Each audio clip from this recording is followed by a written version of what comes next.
BJP से करिए ना।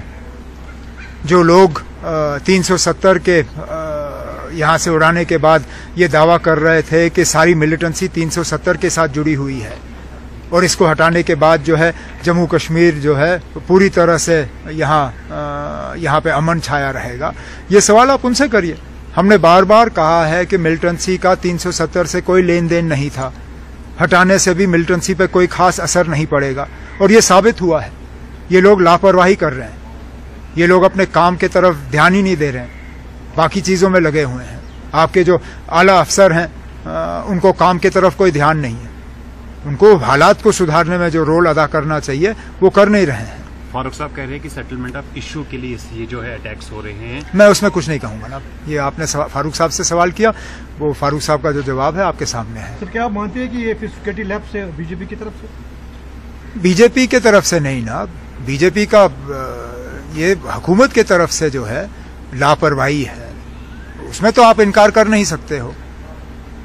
हालात जो हैं दिन ब दिन और ज्यादा खराब होते जा रहे हैं। इसके लिए कसूरवार कौन है? जब एक तरफ से जब हमारी हुकूमत थी, हमारी हुकूमत को इन चीजों के लिए कसूरवार ठहराया जाता था, ठीक है ना। अगर उन हमलों के लिए हम कसूरवार थे तो आज जो हमले हो रहे हैं उनके लिए कौन कसूरवार है?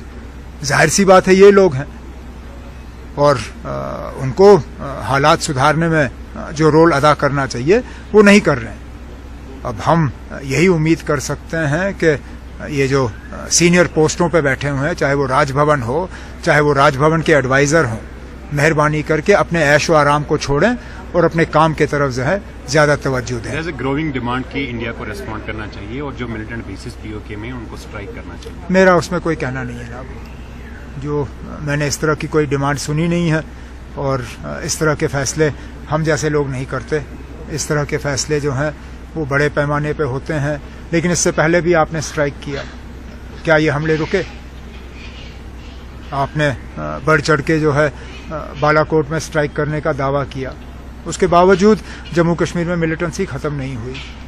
अगर आप मुझे यकीन दिला सकते हो कि स्ट्राइक करने के बाद जम्मू कश्मीर जो है वो पूरी तरह से मिलिटेंसी से आज़ाद किया जाएगा, ठीक है ना, हम भी सुनने के लिए तैयार हैं। उमर साहब, जैसे कि आपने कहा कि इलेक्शन कमीशन जम्मू कश्मीर में असेंबली इलेक्शन की तैयारियों में मसरूफ है, दूसरी जानब जम्मू में मिलिटेंट के अटैक्स हो रहे हैं, तो कोई एप्रीहेंशन है आपका कि? मुझे कोई एप्रीहेंशन नहीं है। अगर हमारे होम मिनिस्टर और प्राइम मिनिस्टर जो हैं वो इन ताकतों के सामने झुकने के लिए तैयार नहीं हैं तो फिर वक्त पे इलेक्शन होंगे।